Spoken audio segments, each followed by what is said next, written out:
you're traveling eastbound on West Main and you see a new sign that says U-turn allowed at Maple Hill, we're trying to let you know how to use that U-turn movement at this signalized intersection.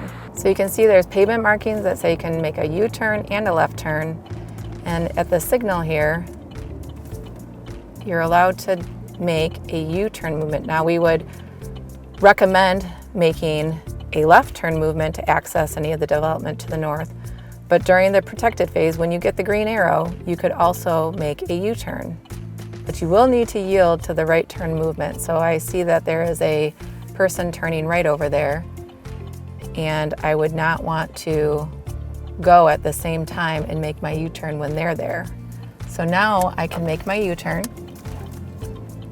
and I could access any of these businesses or Westgate Drive that is just up here. So when we were planning this corridor, we recognized that any future developments that would be accessing Westgate Drive right here may need a access from eastbound. And although we do still recommend using Maple Hill and making the left turn there, you could access Westgate Drive making a U-turn.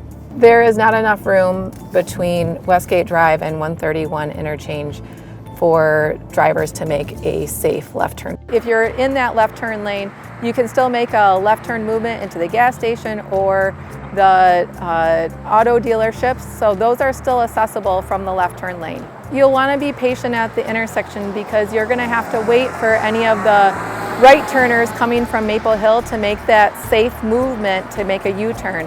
And we want to make sure that people stay safe when they're making that movement, that U-turn movement at the intersection.